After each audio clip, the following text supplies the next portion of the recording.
Bien, ya estamos grabando la clase. Damos la bienvenida a Sí. Fabricio, que acaba de conectarse. Hola, Hola, hola ¿cómo Fabricio, ¿qué estás? tal? Hola Bien, Fabri. Bien, gracias. Hola. Bien. bien hermano. Hasta ahora los temas que hemos visto son transversales a todos los cristianos.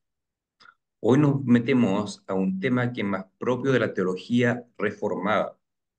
Que saben, en el siglo XVI hubieron tres focos de reforma. Uno en Alemania con Lutero, otro en Suiza y Francia con Calvino y Zwinglio, y otro en Inglaterra con la Iglesia Anglicana. Pero surgen principalmente dos fuentes teológicas, la luterana y la reformada. La reformada es la de Suiza, con Zwinglio y Calvino, y la luterana obviamente con Lutero en Alemania. El tema de hoy es el tema del pacto. De hecho, a la teología reformada se le llama también teología del pacto. Recibe ambos nombres nuestra teología, o teología reformada o teología del pacto. Eso no significa que otros hermanos evangélicos de otras corrientes no usen la palabra pacto. Sí la usan, pero tienen un entendimiento diferente. Entonces vamos a ver qué entendemos nosotros como reformados con el pacto. Así que yo tengo mi apunte por aquí.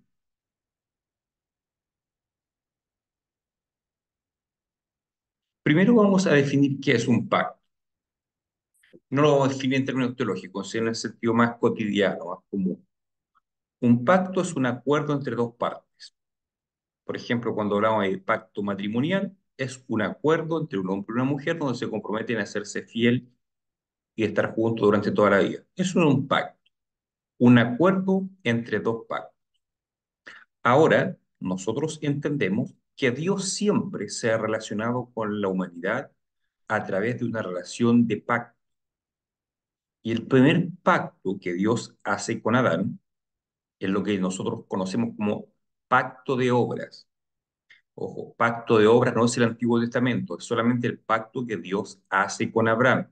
Así que hoy día vamos a usar bastante Biblia.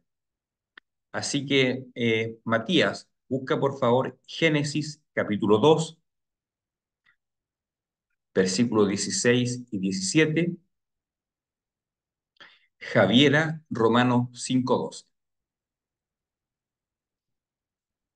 Entonces, en el texto de Génesis, vamos a ver el primer pacto que Dios hace con el hombre. ¿Se lo puede leer, Matías, por favor? Sí. Y mandó Jehová Dios al hombre, diciendo, de todo árbol del huerto podrás comer, mas del árbol de la ciencia del bien y del mal no comerás, porque el día que de él comieres, ciertamente morirás. Hay un pacto. Dice Dios, yo te mando esto y yo me comprometo a guardarte, a que vivas, pero tú tienes que cumplir con tu parte. Tu parte es no comer de este árbol de la ciencia del conocimiento del bien y el mal. Ese fue un pacto. ¿Por qué se llama pacto de obras en la teología reformada?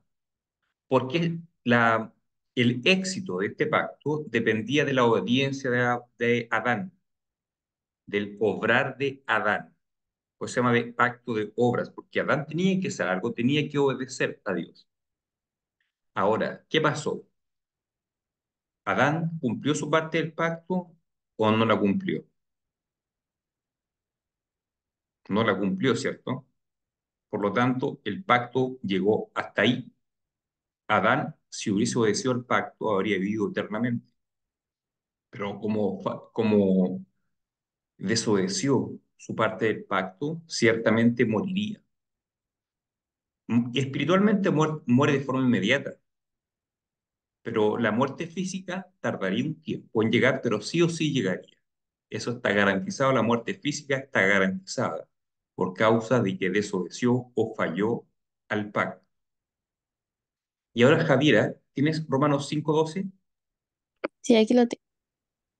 Ujú. Dice, por quien también tenemos entrada por la fe a esta gracia en la cual estamos firmes y nos gloriamos en la esperanza de la gloria de Dios. ¿Era Romanos 5:12? Ah, 5:12. 5:12, Ya el tiro. 5:12. Por tanto, como el pecado entró en el mundo por un hombre, Y por el pecado de la muerte, así la muerte pasó a todos los hombres por cuanto todos pecaron. Ya. En realidad, Dios no hace un pacto solamente con Adán, hace un pacto solamente con toda la humanidad. Y Adán era el intermediario de este pacto. Dios hace un pacto con la humanidad. Por lo tanto, si el intermediario o la cabeza de este pacto, que era Adán, fallaba, automáticamente toda la raza que él representaba sufriría las consecuencias de desobedecer este pacto. Por eso la muerte entró por Adán. Y Adán era la cabeza pactual de toda la humanidad. En este pacto, Adán era el intermediario, las partes eran una Dios y la otra la humanidad, el intermediario era Adán. Si Adán fallaba, toda la humanidad pagaba las consecuencias. Por lo tanto, desde que Adán falló el pacto, toda la humanidad nace muerta espiritualmente, muertas en delitos y pecados, y todos experimentaremos la muerte física. Eso es consecuencia de que Adán falló el pacto. Entonces vemos a Dios haciendo un pacto con Adán, y después en Romanos 5 aparece explicado que como Adán falló el pacto, por causa de eso entró la muerte al mundo. Por eso el domingo pasado yo dije, todos tuvieron que cuando aparecen teorías de que existieron supuestas razas antes que surgiera el hombre en la tierra, bueno, bíblicamente no tiene cabida, porque la muerte entró con Adán, con el pecado. Antes de que Adán fallase al pacto, no había muerte. La muerte entró por medio de Adán.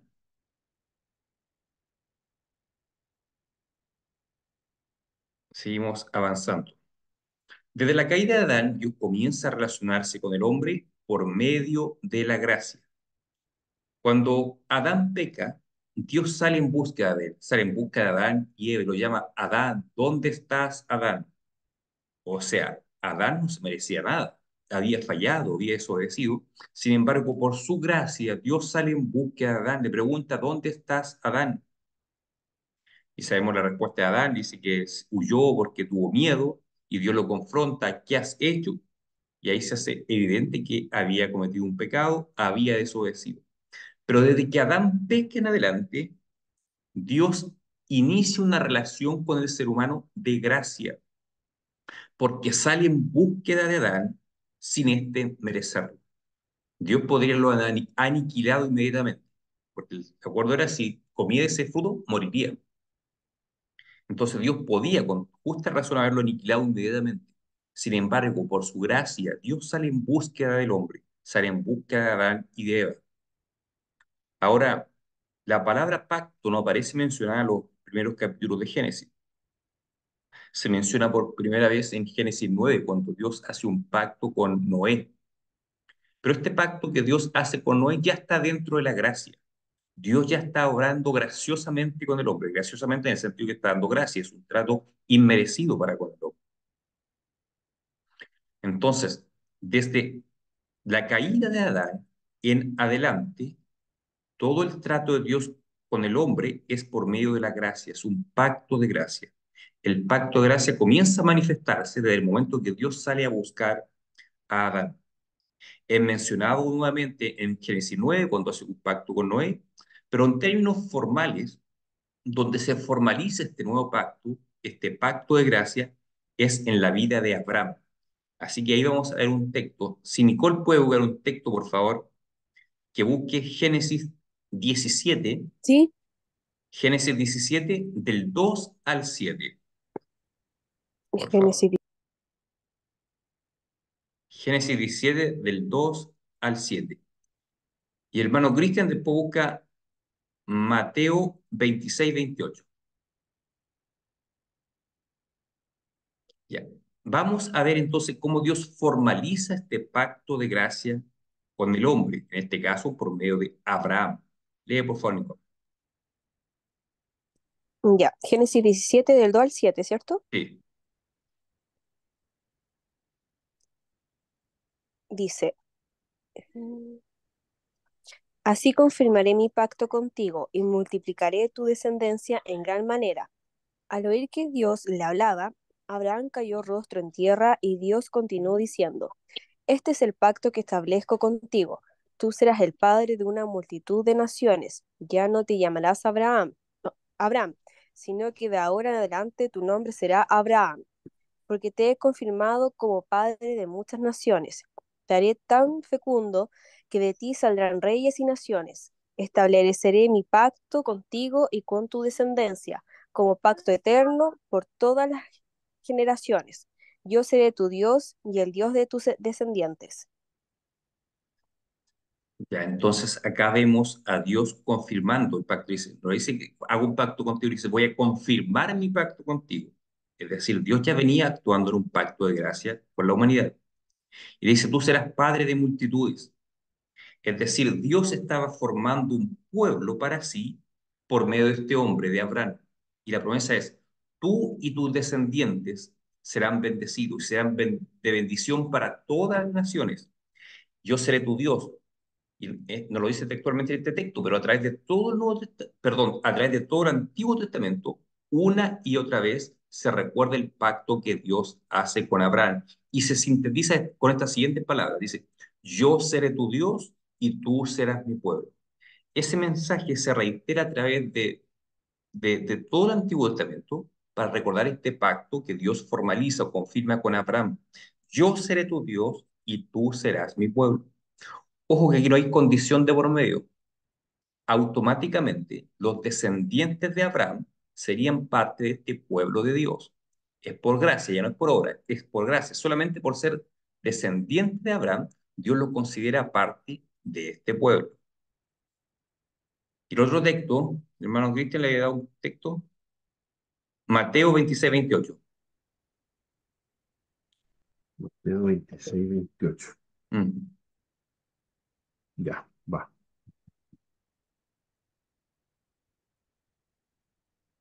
26, 28 dice, porque esto es mi sangre del nuevo pacto, que es derramada por muchos para el perdón de los pecados. Perdón, esta es la versión de las Américas, ¿ya? ¿Qué no Biblia de importa? las Américas. Y os digo que desde ahora no beberé más de este fruto de la vid hasta que el día cuando lo beba nuevo con vosotros en el reino de mi Padre. Ujú. Cuando Jesús dice, esta es la copa del nuevo pacto, eso no significa que el pacto que Dios había hecho con Abraham quede invalidado. Lo que pasa, la mejor traducción de la palabra nuevo ahí es renovado. Es como si Jesús estuviese diciendo, este es mi pacto renovado, porque Dios había hecho un pacto con Abraham, después se menciona un pacto con Moisés cuando le da la ley y un pacto con David, que le promete que no faltará un descendiente sobre él, sobre su trono. Pero esos pactos no son separados. En la teología dispensacional se ven como pactos separados, como Dios obra de distintas formas con su pueblo dependiendo de la época. En la teología reformada se ven todos los pactos como un solo pacto de gracia, como están desde la caída de Adán y de la gente. Todos los pactos que aparecen en la Escritura están bajo un paraguas que se llama pacto de gracia. Por el pacto con Noé, el pacto con Abraham, el pacto con Moisés y el pacto con David, son distintas administraciones de un mismo pacto de gracia. Son distintas administraciones porque abarcan distintos aspectos. Abraham le promete que su descendencia sea bendición para toda la tierra. A, a Moisés le da la ley y la ley no es un pacto de obra, es un pacto de gracia. ¿Por qué es gracia? Porque la ley se da para el bienestar del pueblo. Cuando Dios da leyes sanitarias, de alimentación, por ejemplo, a la nación de Israel, es para su propio bien, para protegerlos, para cuidarlos. Por lo tanto, la ley también es gracia. Y luego, por medio de David, promete que habrá de haber un rey eterno que no tendrá fin. O sea, son distintas facetas de un mismo pacto. Todos estos pactos se complementan entre sí y alcanzan su consumación y su cumplimiento pleno en la persona de Jesucristo. Jesucristo es la consumación de todos los pactos anteriores, que son todos pactos de gracia. Pero cuando Jesús dice este es el nuevo pacto, dice, en mí se consuman todos los pactos anunciados en el Antiguo Testamento. Aquí estoy parafraseando las palabras de Jesús cuando dice, esta es la copa del nuevo pacto. Nuevo no en el sentido que los viejos quedaron atrás, sino que es el complemento y consumación de todos los pactos anteriores que habían sido anunciados por Dios. Hermano Cristian, si busca por favor Romanos ¿Sí? 5:19. Es solo un detalle, que Sí, en la sí. versión de la Biblia textual, ¿Mm? ese mismo pasaje, el 28, elimina ¿Ya? la palabra nuevo, porque ¿Ya? dice, porque esto es mi sangre del pacto. Ya no ¿Ya? dice del nuevo pacto. Sí, pero el texto crítico sí aparece la palabra nuevo. Yo lo revisé. En el Ah, texto ya. del Antiguo Testamento, perdón, el texto griego, crítico griego del Nuevo Testamento aparece sí la palabra. ¿Sí? Sí, aparece. Nuevo. Ah. Sí. Por eso ¿Romanos ahora, cuánto me dijo? Romanos 5:19. 5:19.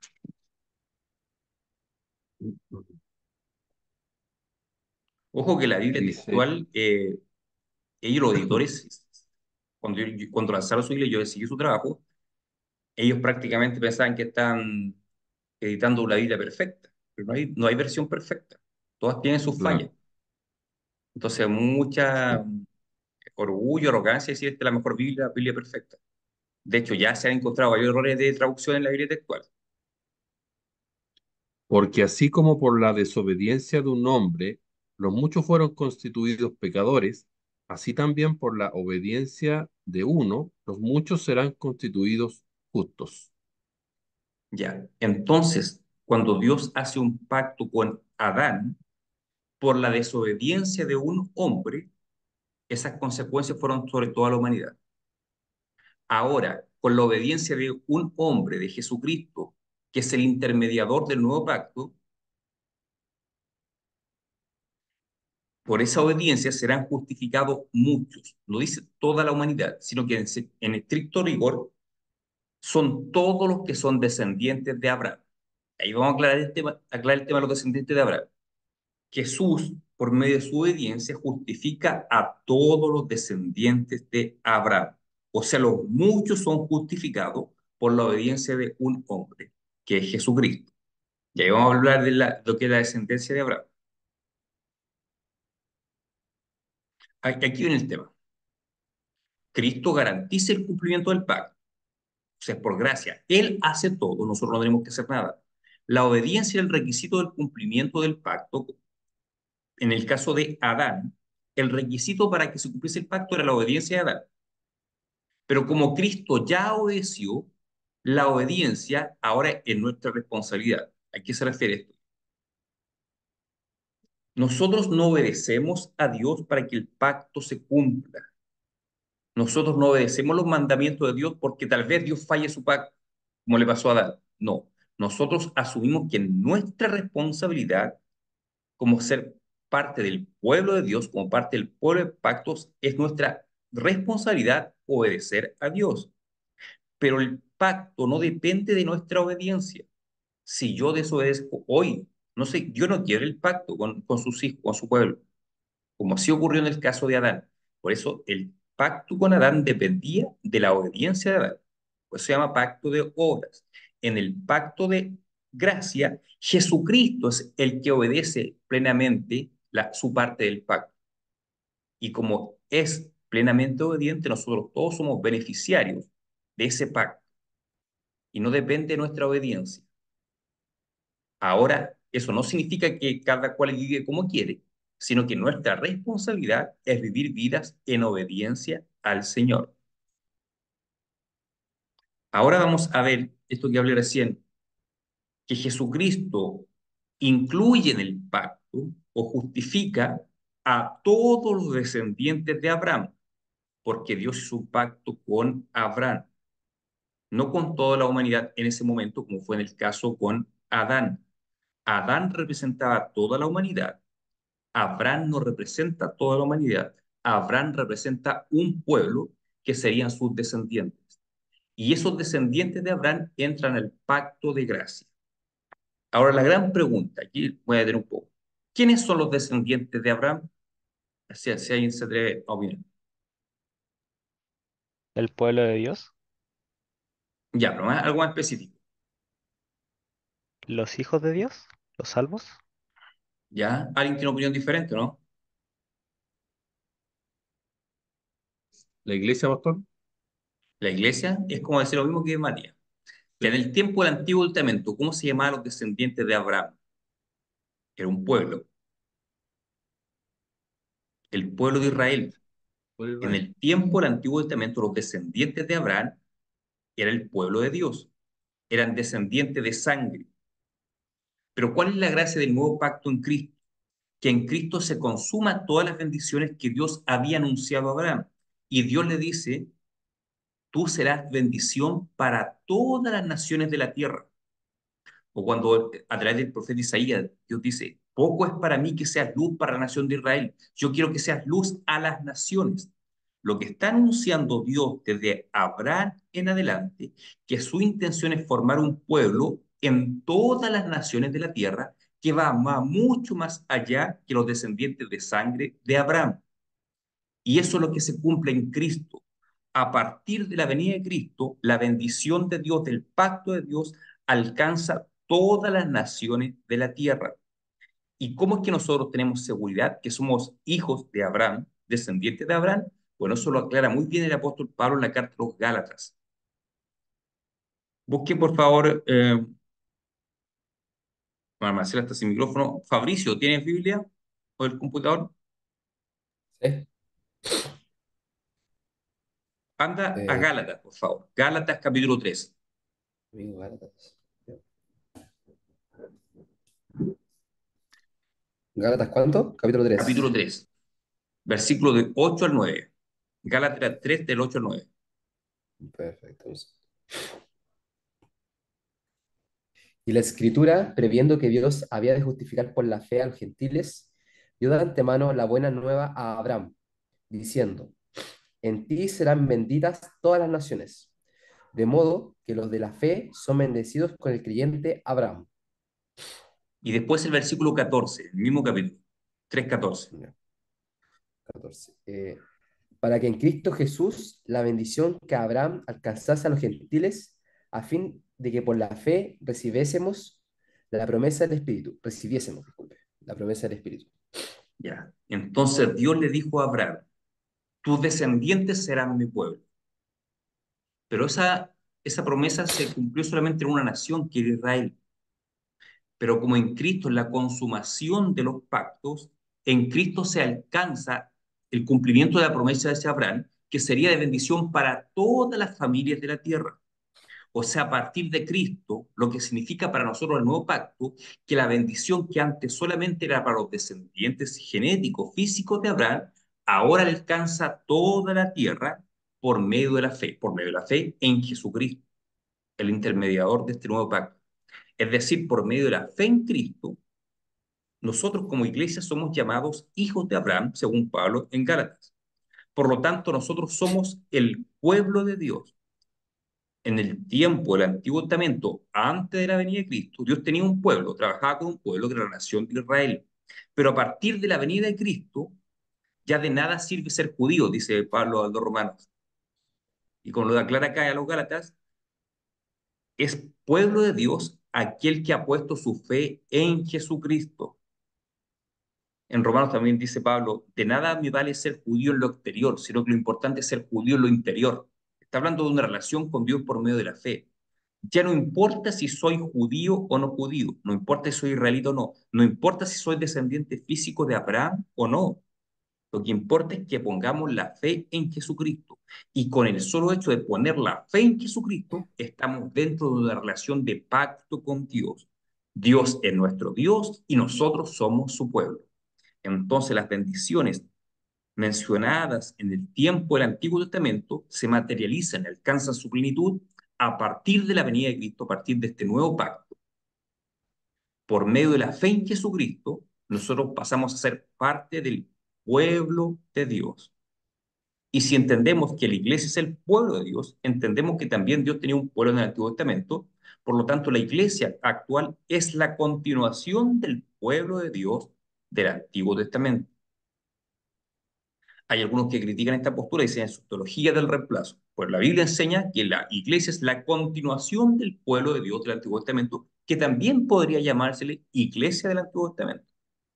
¿Por qué se podría llamar iglesia? Porque la palabra iglesia viene del griego eclesía, y hay una versión del Antiguo Testamento que es la la Septuaginta, que es una versión en griego del siglo II a.C., donde aparece numerosas veces la palabra eclesía para referirse al pueblo de Dios. O sea, había una iglesia también en el Antiguo Testamento. ¿Había un pueblo de Dios en el Antiguo Testamento? Claro que sí, había un pueblo de Dios. Ahora, ¿será que solamente por ser parte del pueblo del pacto significa que todos los israelitas eran salvos automáticamente por ser descendientes de Abraham? La respuesta es que no, porque la forma en cómo eran salvas las personas en el Antiguo Testamento es exactamente la misma forma como son salvas las personas en este tiempo. Hoy en día somos salvos por medio de nuestra fe en Jesucristo, es decir, por el Mesías que vino hace 2000 y tantos años. En el Antiguo Testamento también había una promesa de un Mesías a partir de la caída de Adán, cuando le hace la promesa en Génesis 3:15 a la mujer, de tu descendiente saldrá a alguien que le aplastará la cabeza a la serpiente. O sea, de la simiente de la mujer saldrá quien le aplaste la cabeza a la serpiente. Ese era el redentor que vendría, que destruiría y derrotaría a Satanás para siempre. El redentor que estaba esperando la humanidad. El redentor que esperaba Job cuando dice, yo sé que mi redentor vive. Es el Mesías que esperaban los judíos. Por lo tanto, los judíos que ponían su fe en el Mesías que habían de venir, también fueron justificados por la fe en Cristo. Nosotros cuando ponemos la fe en Cristo miramos a un hecho histórico que ocurrió en el pasado. En el tiempo del Antiguo Testamento, para ser salvos, tenían que poner su fe en Cristo en un hecho futuro. Pero igual, la cruz de Cristo sigue siendo el centro de la historia. Nosotros miramos para atrás y ellos miraban para adelante. Así que había una iglesia en el tiempo del Antiguo Testamento, por lo tanto, la iglesia actualmente es la continuación de ese pueblo de Dios en el Antiguo Testamento. Y todos, indiferentemente de nuestra raza y el tiempo que hayamos vivido, somos salvos por medio de la fe en Jesucristo. Porque Cristo es el mediador de este nuevo pacto. En este pacto dice, yo soy tu Dios, tú eres mi pueblo, para siempre. Nosotros somos parte del pueblo de Dios, somos hijos de Dios para siempre, por causa de que nuestro representante, nuestro intermediador, Jesucristo, cumplió la parte del pacto, obedeció de forma perfecta. En lo que Adán falló, Cristo fue exitoso, Cristo cumplió. Por lo tanto, nuestra parte ya fue hecha por otro. Por lo tanto, es un pacto de gracia. No hacemos nada. Estamos ahí por la misericordia de Dios. Y como dije, nuestra responsabilidad, por supuesto, es vivir conforme a Dios manda. Pero el pacto no depende de nuestra obediencia, porque ya fue ratificado y confirmado por la obediencia de Jesucristo. Entonces, ¿en qué se diferencia en gran manera la teología del pacto de otras teologías? Por ejemplo, la teología dispensacionalista. La teología dispensacionalista dice, Dios tiene dos pueblos, la nación de Israel y la iglesia. Nosotros decimos, no, Dios tiene un solo pueblo. Efesios es claro cuando dice que la pared intermedia que separaba estos dos pueblos, los judíos de los gentiles, fue derribada por medio de Cristo para ser un solo pueblo. Por lo tanto, los que tuvieron fe en Cristo, en el Mesías que había de venir en el tiempo del Antiguo Testamento, junto con los que tenemos fe en Cristo hoy en día, constituimos un solo pueblo. Por lo tanto, Dios tiene un solo pueblo que le llamamos hoy en día la iglesia. Así que Dios no tiene dos pueblos, Israel y la iglesia. Dios tiene un solo pueblo, la iglesia. Y la iglesia es la continuación del Israel del Antiguo Testamento. ¿Alguna consulta hasta ahí?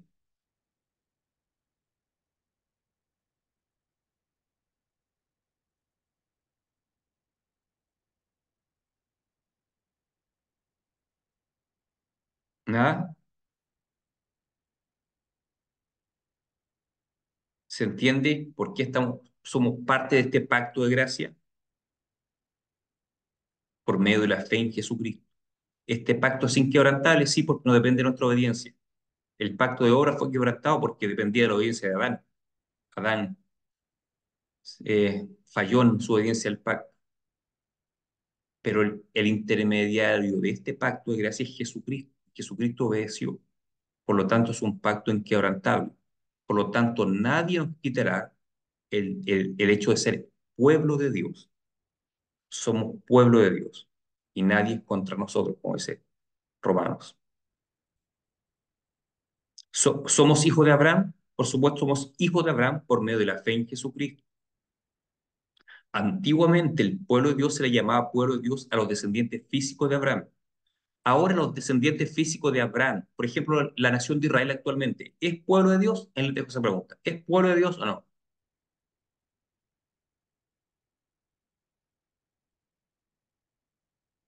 Un dispensacionalista va a decir sí, porque Dios tiene dos pueblos, la nación de Israel y la iglesia. Pero nosotros como reformados, con base bíblica, afirmamos, no, ellos no son pueblo de Dios porque no han puesto su fe en Jesucristo. La condición para ser pueblo de Dios es poner la fe en Jesucristo.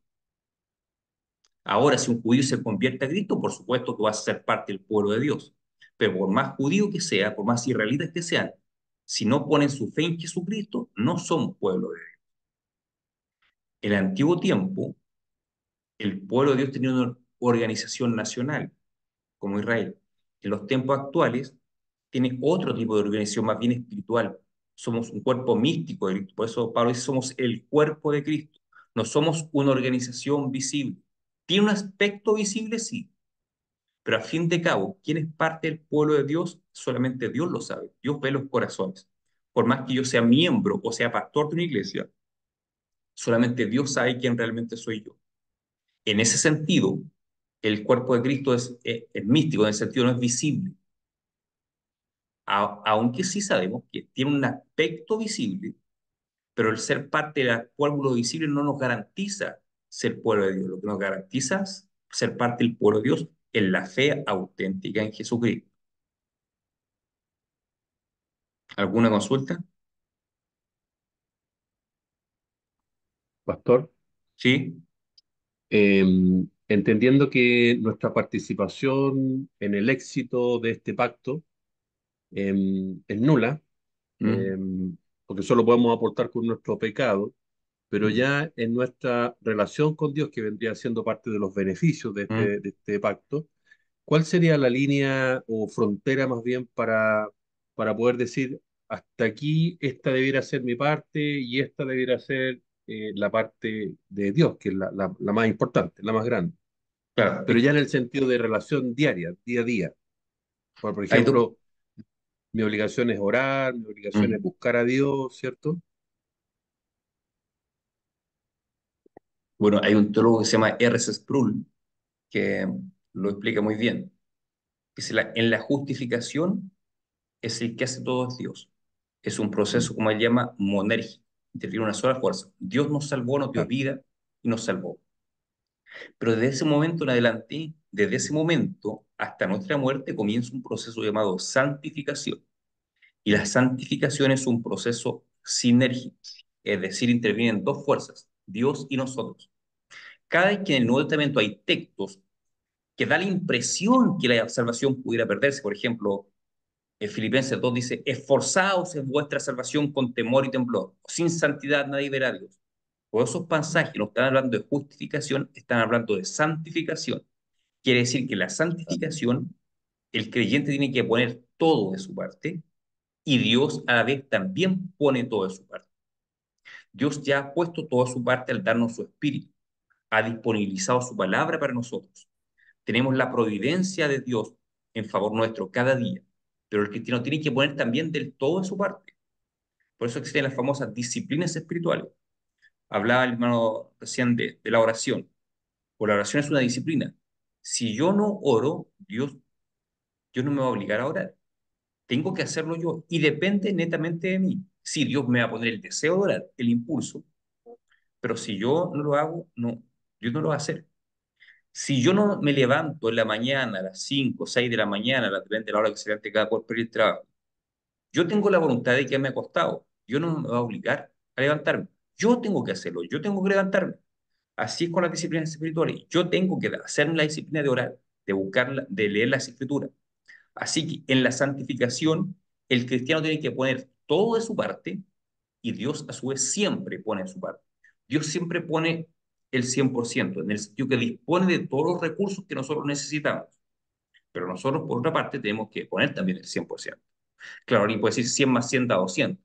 No, no cuadra, pero se entiende la idea. Así como cuando decimos Jesús es 100% hombre y 100% Dios, es plenamente de Dios, es plenamente hombre, también decimos en nuestra santificación, Dios dispone todo para nosotros, pone todo para que nosotros, pero solo tenemos que hacer también poner todo por nuestra parte. Así que la santificación, nuestra relación, nuestra comunión con Dios, tenemos que poner todo nuestro empeño. Y ahí se entienden mejor esos aspectos. Eh, eh, Cuiden su salvación con temor y temblor.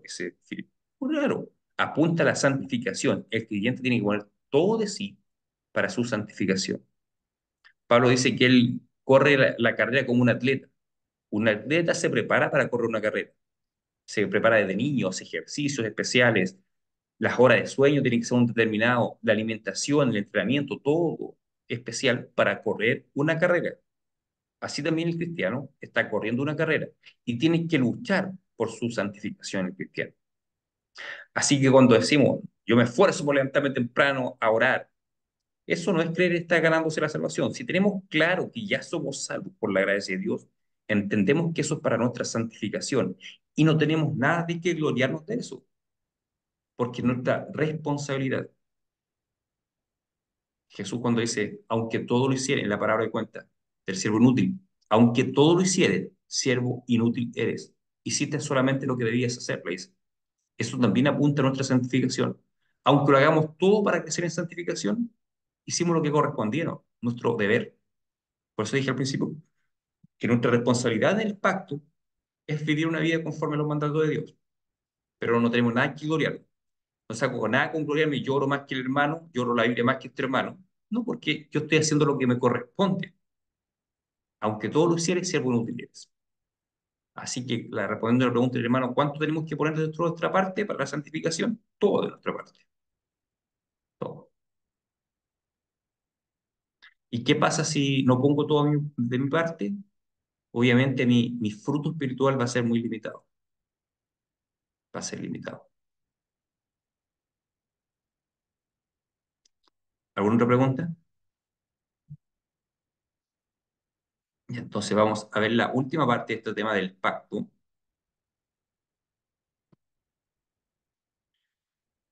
Cuando Dios hace el pacto con Abraham, habría una señal física que identificaría a los descendientes de Abraham, que los identificaría como parte del pueblo de Dios. Esa señal física, voy a pedir a Matías que lea Génesis 17, o a ver Génesis 17, Génesis 17, Matías, versículos 10 al 12. Entonces vemos a Dios haciendo un pacto con Abraham y habría un distintivo físico que identificaría a los que son miembros de este pacto. ¿Mati lo tiene? Sí. Este es mi pacto que guardaréis entre mí y vosotros y tu descendencia después de ti. Será circuncidado todo varón entre vosotros. Circuncidaréis, pues, la carne de vuestro prepucio y será por señal del pacto entre mí y vosotros.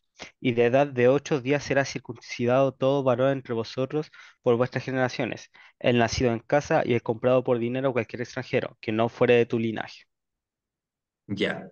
¿Cuál era entonces la señal física que portarían los que son parte de este pacto? La circuncisión. Exacto. Todos saben lo que es la circuncisión. La circuncisión es un corte en la piel del pene del hombre. Eso es un corte, en la circuncisión. De hecho, la palabra circuncisión sí significa corte. Así que todos los niños descendientes de Abraham, al octavo día, tenían que ser circuncidados. Era una señal física que los distinguía como el pueblo del pacto de Dios. Ahora, ¿será que con solamente llevar la señal física significa que eran salvos todos ellos? Lo dejo como pregunta. No, No, ¿por qué no? porque por mucho que tenga la señal del pacto, por así decirlo, sin fe no puede ser salvo. Así es. Ahora, el ser parte del pueblo del pacto tenía su beneficio, tenía el cuidado de Dios, tenía la bendición de Dios. Y eso no significa que necesariamente había puesto su fe en el Mesías que venía. Por lo tanto, no necesariamente era salvo. Pero sí era parte del pueblo visible de Dios. El pueblo visible es que llevaba la señal física. Ahora, no todos los que llevaban la señal física, que eran parte del pueblo visible, eran necesariamente hijos de Dios por fe. Pero sí, todo el que era hijo de Dios por medio de la fe sí llevaba la señal física, porque es un pacto que Dios hizo con Abraham. Le dijo, todos tus descendientes llevarán esta señal.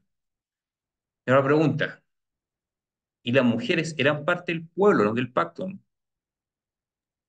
Si, Sí, si no podían llevar esa señal física, sí, igualmente. igualmente. ¿Cómo se sabía que una mujer era parte del pueblo del pacto? Cuando su padre era circuncidado, automáticamente se consideraba que era parte del pueblo del pacto. Bastaba que el padre estuviese circuncidado y todas sus hijas mujeres, automáticamente, aunque no pasasen por esta señal física, eran consideradas parte del pueblo del pacto de Dios, el pueblo de Dios.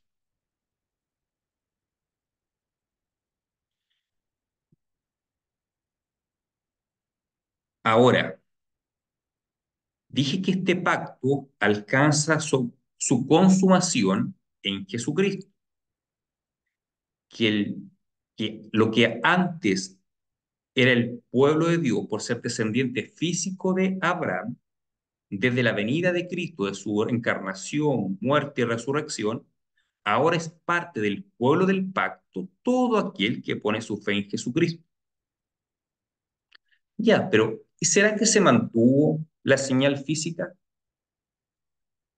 ¿Qué creen ustedes? Así como los descendientes de Abraham llevaron una señal física, la circuncisión, los creyentes en Cristo llevamos una señal física, ¿o no? Una señal visible, como los judíos.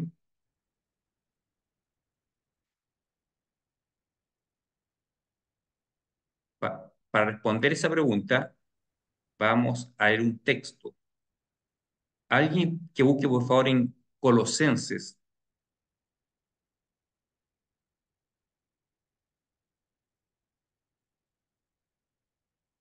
capítulo 2, versículo 13.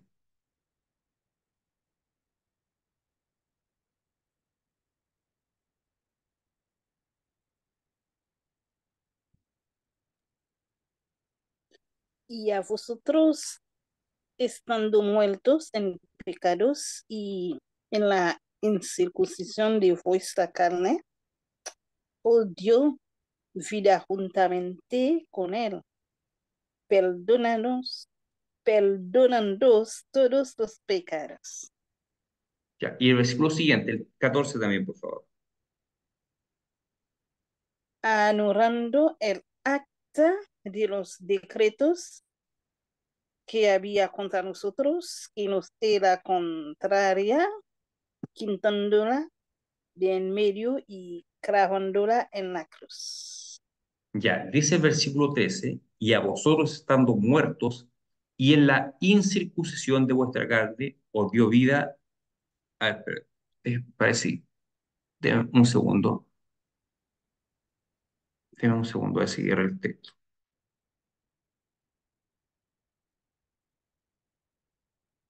Me anticipé los versículos. ¿Alguien tiene Colosenses 2 por ahí? Había que leer desde el versículo antes, del 11. En él también fuisteis circuncidados con circuncisión no hecha a mano, al echar de Ese. vosotros el cuerpo pecaminoso carnal en la circuncisión de Cristo. Y sigo, sepultados con él en el bautismo, en el cual fuisteis también resucitados con él mediante la fe en el poder de Dios que le levantó de los muertos. Habla de una incircuncisión y después habla que fueron levantados con Cristo y habla de bautismo.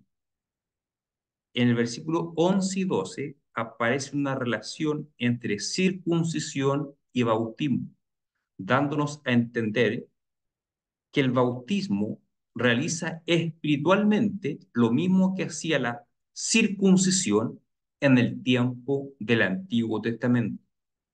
Por lo tanto, actualmente como pueblo de Dios sí llevamos una señal física, pero ya no es la circuncisión, sino que es el bautismo. En ese texto de Colosenses nos dice cómo el pueblo de Dios actualmente en el bautismo opera la circuncisión.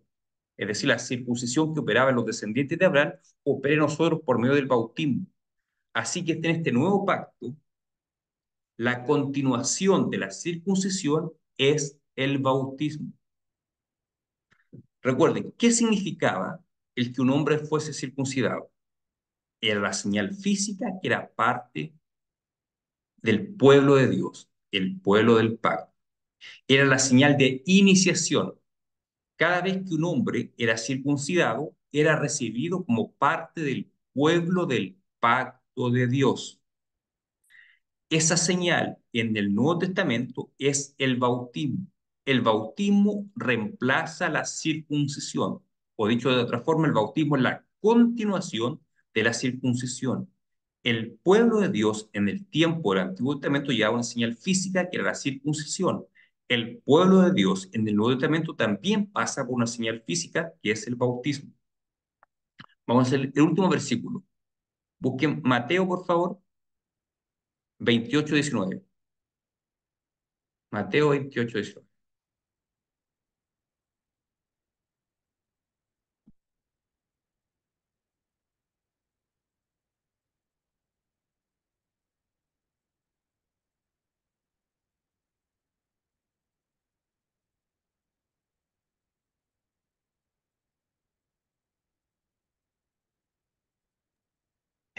Pastor, ¿Sí?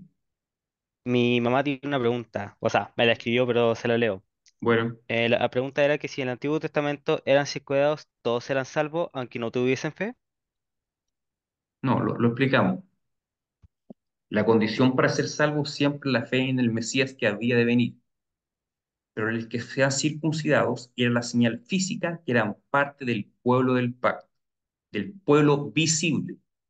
Hay un pueblo invisible que sería el que ponía la fe en Jesucristo, pero todo aquel que era parte del pueblo invisible, a su vez también era parte de este pueblo visible. Lo mismo pasa hoy en día. El pueblo visible de Dios es la iglesia. Pero en realidad no lo reformadores, desde Agustín de Hipona para adelante se habló de una iglesia invisible. O sea, dentro del pueblo de Dios, hoy en día hay creyentes auténticos en Jesucristo y también hay falsos creyentes, hay falsos cristianos que están dentro de la iglesia. O sea, el ser parte del pueblo visible no automáticamente me hace salvo. El que es parte del pueblo invisible, que puso su fe, que fue regenerado interiormente, es salvo. Lo mismo pasaba en el tiempo del Antiguo Testamento. El recibir la circuncisión me hacía automáticamente parte del pueblo visible de Dios, pero era responsable esa persona de poner su fe en Jesucristo, en el Mesías que había de venir para ser salvo. Así que el ser circuncidado no me garantizaba salvación, me garantizaba ser parte del pueblo visible de Dios. Así como hoy en día, cuando una persona es bautizada, sí se recibe como parte de la iglesia, como parte del pueblo visible. Ahora, ¿quién sabe lo que es interiormente? Si realmente fue regenerado por el Señor, lo sabe solamente el Señor. Porque una persona puede fingir fe y ser bautizada, y decimos nosotros es hijo de Dios, pero eso no garantiza, el bautismo no le garantiza salvación a nadie. En la fe en Jesucristo es lo que garantiza salvación. El bautismo es una señal que nos hace parte, nos identifica como parte de un pueblo, así como la circuncisión también identificaba a personas que eran parte de este pueblo visible de Dios. Eh, Hermana Marcia, Tengo una pregunta. sí, Tengo una pregunta. Usted acaba de decir que acá el individuo en este caso sería responsable de tener fe en Cristo, ¿verdad? sí. Pero que la fe no viene de Dios. Dios es el que pone la fe. Yo no puedo ser responsable de poner fe, porque la fe viene por el oír la palabra, pero es un acto de Dios hacia mí, porque se supone que Mm. yo no puedo hacer nada para tener fe, porque soy pecadora. Entonces no puedo ser responsable de tener fe. ¿Eso es lo que entiendo yo o estoy equivocada? Bueno, hay dos formas de verlo. Recuerde las palabras del Señor Jesucristo cuando comenzó a predicar. Decía, arrepentíos y creed el Evangelio. Lo decía como mandamiento, como si fuera una responsabilidad del ser humano. Cuando estudiamos profundamente, entendemos que la fe salvadora es un don de Dios, sí. Pero ¿qué pasa si una persona nunca puso fe en Jesucristo? ¿Tendrá excusa delante de Dios decir, ah, yo no creí porque tú no me diste el don? Si la palabra dice, cree en el Evangelio, arrepiéntete y cree. O sea, hay una responsabilidad humana. Cuando enseñamos la soberanía de Dios en la salvación, a la vez enseñamos la responsabilidad humana. Son dos verdades. Por un lado, la Biblia es clara que Dios es soberano y concede la fe como un don. Pero por otro lado, hay textos que hablan que es una responsabilidad del hombre creer el Evangelio. Arrepentidos y creer el Evangelio porque el reino de Dios se ha acercado, dice Jesús. Entonces, ¿cómo entendemos esto? Es como si usted se para delante de una línea de un tren, ve dos líneas paralelas, dos rieles paralelos, y esos rieles nunca se cruzan entre sí. Así, las verdades de la soberanía de Dios y la responsabilidad humana van de forma paralela, siempre. ¿Cómo logramos armonizar estas dos verdades escriturales? No es posible con nuestra mente humana armonizarlas. Es como armonizar el tema de la Trinidad. ¿Cómo, si son tres personas, cómo a la vez es uno? Racionalmente no logramos comprender. Así también la Biblia defiende la soberanía de Dios, que Dios es soberano en salvar a quien quiere. Pero también la Biblia nos enseña la responsabilidad humana. Dios manda que la gente se arrepienta, que cree en Él. Son dos verdades que van de forma paralela. ¿Cómo conciliar esas dos verdades? No cabe en nuestra mente conciliar esas dos verdades. Pero la Biblia enseña las dos verdades. Enseña soberanía de Dios y enseña también responsabilidad humana. Probablemente mi respuesta no es del todo aclaratoria porque son verdades profundas. Mm, Son profundas. sí. Entonces, ¿en qué estamos? En que el bautismo es la señal del pueblo de Dios en el tiempo del Nuevo Testamento. Y vamos a ver, no vamos a terminar este tema hoy día, lo vamos a terminar la próxima semana. Pero vamos a leer el último texto, Mateo 28:19. No me acuerdo quién le había dicho que lo leyera.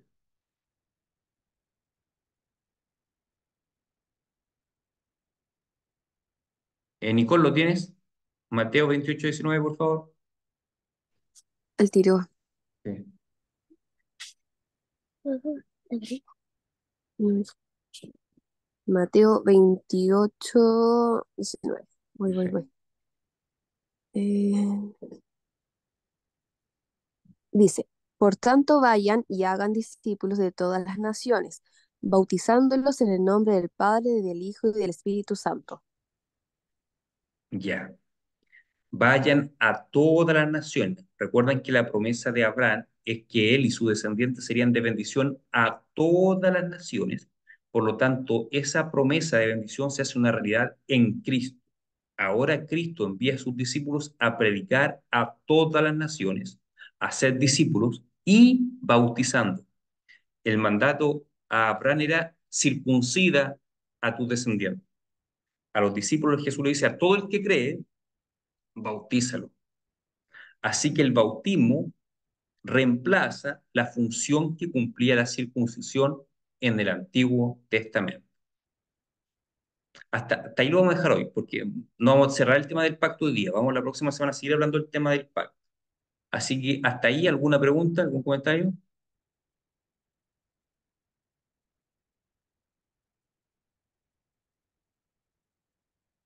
Entonces, fundamental que entendamos dos cosas. Que nosotros como creyentes en Jesucristo somos parte del pueblo de Dios. Que Dios tiene un pueblo. Y ese pueblo está constituido por todos los que han creído en Jesucristo, ya sea en el tiempo antiguo como a partir del Nuevo Testamento. Y lo otro importante, que así como en la antigüedad la señal física del pacto era la circuncisión, en este tiempo la señal física es el bautismo. Hasta ahí me interesa que entendamos por hoy. ¿Algún comentario? ¿O otra pregunta?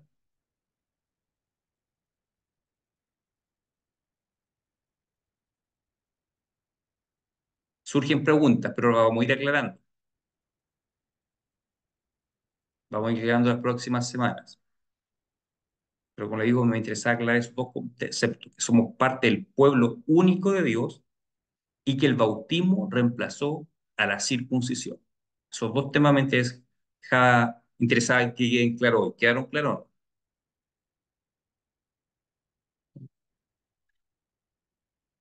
Hoy día no hemos hablado de bautismo de niños, nada de eso. Solamente me interesaba dejar claro que el bautismo reemplaza la circuncisión. Sí, dice la hermana. Ya, Mati, ¿puedo orar por favor para que terminemos?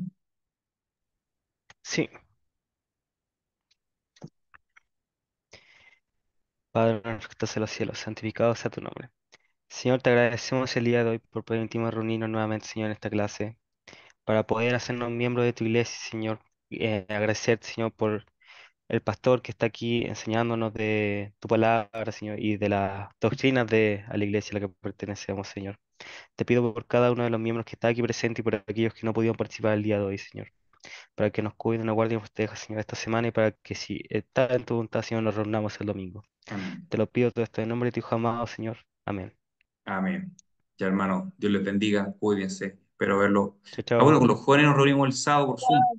Entonces, Chao. Ya. Chao, Chao, cuídense, chao. bendiciones. Bye.